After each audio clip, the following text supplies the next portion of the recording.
क्या नाम है तुम्हारा? सुलेमान। तुम्हारा क्या नाम है? दोस्त मोहम्मद। मुझे ये बताओ, ये जो काम कर रहे हो, ये चोरी का लोहा खरीदने का, ये काम कब से कर रहे हो? ये 3-4 महीने हो गए साहब। 3-4 महीने से ही काम कर रहे हो? हाँ। अच्छा, इसमें कौन कौन देके जाता है तुम लोगों को चोरी का, और क्या क्या चोरी के लोहे में क्या क्या चीज़ें आती है तुम लोगों के पास? क्या चीज़ आती है? ये अक्सर चोर टाइप के जो लड़के होते हैं ना, जो नशा मशा करते हैं और अपने आइस माइस ख़रीदने के लिए, ये वो नशेआवर चीज़ों के लिए जो है ना, बस हमारे पास ले आते हैं और हम बस ले लेते हैं उनसे। सामान मिक्स होता है, घर का सामान भी कभी कभार होता है। कितने पे खरीदते हो? अगर कोई तुम्हारे पास लाता है 100 किलो, तो 1 किलो के क्या पैसे देते हो? हम लोग 90 भी दे देते हैं, 100 भी दे देते हैं। मतलब वही है ना कि सस्ते में लेते हैं, चोरी का माल होता है, सस्ते में ले लेते हो। हाँ। अच्छा, ये तुम बताओ, ये जो माल वो हो जाता है, कंप्रेस कर देते हैं, जिसको एक जगह जोड़ देते हैं, वो क्या तरीक़ेकार होता है? मशीनें लगाएंगी? कंप्रेस मशीन है हमारे पास, उसमें कंप्रेस करते, फिर उसमें पता नहीं चलता कि ये क्या चीज़ थी, तो उसके बाद ये फिर हम आगे बेचते कबाड़ों में, बड़े बड़े कबाड़ों में जाता है। कहाँ जाता है? शेरशाह साइड जाते हैं और हब चौकी की तरफ। नहीं, ये जाते किस तरफ है, मतलब किस रूट से लेके जाते हो, कैसे लेके जाते हो ये माल? सर ये मजदा वगैरह होते हैं, 35 मजदा, उसमें छुपा के ले जाते हैं आगे इसी रोड से बाहर। तो यार इतनी जगह नाके लगे होते हैं तो वो देखते नहीं, ऊपर क्या रखते हो फिर ऐसे? ऊपर सर सामान कबाड़ के रख लेते। अच्छा, और नीचे ये चीज़ें होती हैं, ये मोटरसाइकिलों के पार्ट्स हो गए या चोरी का सामान हो गया? जी सर। अच्छा, पहले कभी बंद हुए हो तुम लोग? हाँ सर, पहले भी बंद हुए। कहाँ बंद हुए थे? यही सुक्कन थाने से बंद हुए। सुक्कन थाने बंद हुए थे? जी। ये साथ में ही सुक्कन थाने, और फिर बाहर आ गए, फिर आगे यही काम शुरू कर दिया?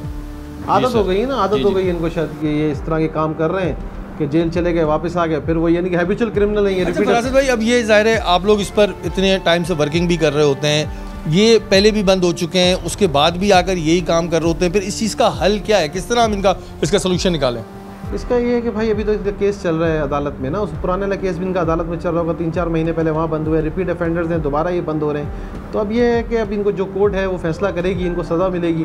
जाहिर सी बात है, जब सज़ा मिलेगी तो फिर ये कुछ सुधरेंगे, वरना वही आके दोबारा वही काम इन्होंने शुरू कर दिया कि इनको पता है कि वैसे अगर आप ये लीगली तौर पे लेंगे तो 1 रुपये या 2 रुपये बचते हैं। अब 90 रुपये के हिसाब से लेंगे और 150 रुपये के हिसाब से बेचेंगे तो 60 रुपये किलो के पीछे से बचता है इनको।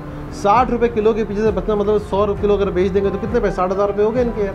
तो फरासत भाई, इन पे क्या दफ़ा क्या लगती है? चोरी की दफ़ा लगती है कि चोरी का माल खरीदते हैं, 380 चोरी की दफ़ा वही इन पे लगती है, वो लगती है। और उसकी अगर सज़ा क्या है कि अगर प्रूव होता है? सज़ा अगर प्रूव हो जाए 3 साल सज़ा है। 3 साल सज़ा है। लेकिन अच्छा, अब प्रूफ हो तो बात है कि क्योंकि इनके ऊपर कोई मुद्दई तो होता नहीं, पुलिस मुद्दई है उसमें, क्योंकि लोग यहाँ पे आते नहीं हैं, लोग बताते नहीं हैं, लोग इन पे खड़े नहीं होते, जिस वजह से इनका छुटना आसान हो जाता है। अच्छा, इसमें एक फ़ायदा इनको ये भी होता है ना कि जैसे ये बता रहे हैं कि हमारे पास मशीन्स होती हैं, और अगर किसी के घर की कोई चीज़ ऐसी चुरा के ला रहे हैं, मोटर ला रहे हैं, तो उसको ला के तो बिल्कुल कंप्रेस कर देते हैं, तो वो तो खुद भी नहीं पहचान सकता कि यार ये हमारी मेरी चीज़ है। ये सेम यही हुआ ना, देखें ना, बाहर पाइप पड़े हुए उन्होंने इस तरह कंप्रेस कर दिया है, ये 1-1 टन का 1-1 ये वो है, ठीक है ना सर, 1-1 मन का 1-1 ये वो है, तो मतलब 40 किलो या 50 किलो का एक ये बॉक्स बन जाता है, एक ब्लॉक बन जाता है इनका, तो पता ही नहीं लगता अगले को किसके अंदर प्रेस किया हुआ चीज़ मेरी है कि किसी और की है।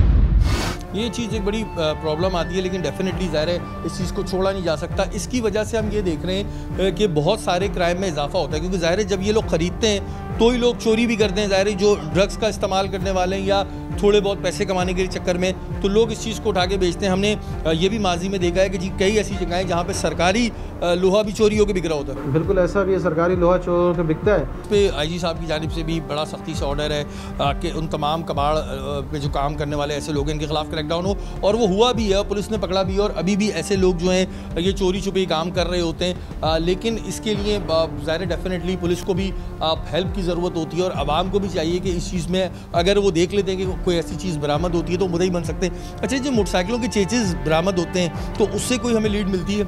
उससे हमें ये लीड मिल जाती है ना कि हम देखते हैं कि उन्होंने नंबर उसको पंच कर देते हैं, फिर हम ACLC को लिखते हैं, वो आते हैं, वो उस पर अपने केमिकल्स लगता है तो पता लगता है कि ये कौन सा नंबर है, ये क्या नंबर है, क्या नंबर है, क्योंकि ये उस नंबर को पंच कर देते हैं, ये उस नंबर को मिटा देते हैं, रगड़ देते हैं, तो वो नंबर, जैसे ये तीनों मोटरसाइकिल हैं लेकिन नंबर इस तरह रगड़े हुए हैं, इस तरह उस लोहे को रगड़ दिया गया है कि पता ही नहीं चल रहा कि उस पर नंबर क्या था।